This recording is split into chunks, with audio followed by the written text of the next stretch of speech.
जय श्री कृष्णा दोस्तों, मैं सुमन द्विवेदी भक्ति विद सुमन चैनल में आप सभी का स्वागत है। दोस्तों, आज की वीडियो में आज है निर्जला एकादशी।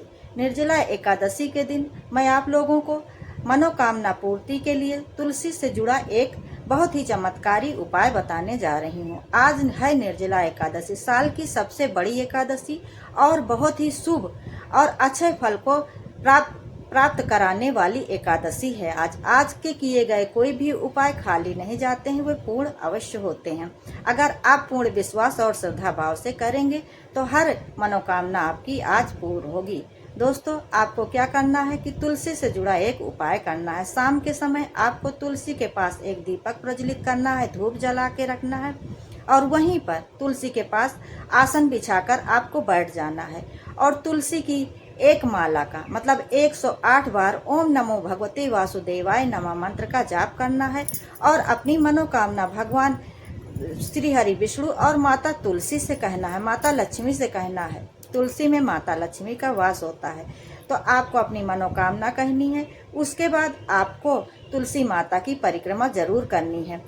5 परिक्रमा, 11 या 21, लेकिन कम से कम आपको 5 परिक्रमा तो इस दिन करनी ही है और अपनी मनोकामना को मन में रखते हुए आपको परिक्रमा करनी है और अपनी मनोकामना माता तुलसी से कहनी है।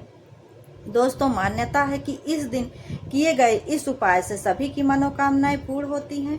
तो यदि किसी की कोई मनोकामना है तो इस दिन निर्जला एकादशी के शुभ अवसर पर इस उपाय को करके अपनी मनोकामना पूर्ण कर सकता है। दोस्तों, अब चलिए बात करते हैं कि निर्जला एकादशी के पारण की।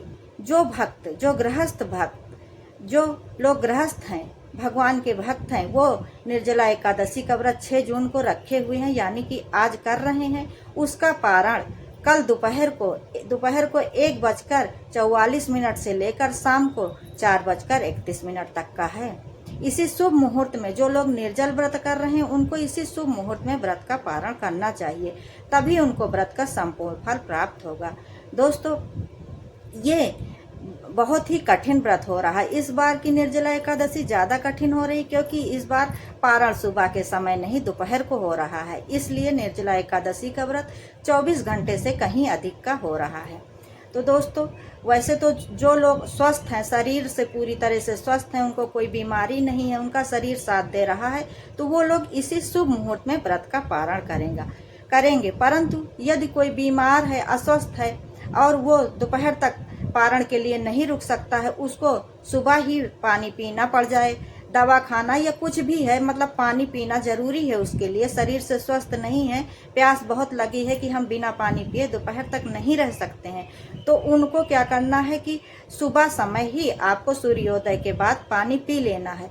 सूर्योदय के बाद तो वैसे ना पिए तो ज़्यादा अच्छा है। कल का जो है दिखा रहे हैं कि अगर किसी का नहीं बता रहे, ज्योतिष 4 बता रहे हैं, किसी का नहीं बीत रहा है तो 9 बजे के बाद जल ग्रहण कर सकते हैं। जो लोग निर्जल व्रत हैं उनके लिए ये नियम है कि अगर नहीं बीत रहा, दोपहर तक नहीं चल पा रहा है, तो आप 9 बजे के बाद जल ग्रहण कर सकते हैं, पानी पी सकते हैं। परंतु जल का दान करने के बाद, मीठा शरबत का दान करने के बाद ही, ब्राह्मण को जल का दान करने के बाद ही आप जल ग्रहण कर सकते हैं। बिना ब्राह्मण को जल का दान किए हुए आप जल ग्रहण नहीं कर सकते। ब्राह्मण को जल का दान करिए, मीठा शरबत पिलाइए, उसके बाद आप 9 बजे तक जो है अपना जल पीकर पारण कर सकते हैं। लेकिन आपको अन्न नहीं खाना है, अन्न आपको पारण के शुभ मुहूर्त पर पारण करने के बाद ही खाना है। इस बात का आपको विशेष ध्यान देना है। चलिए दोस्तों, यदि वीडियो पसंद आई हो तो वीडियो को लाइक, शेयर, कमेंट जरूर करें। धन्यवाद।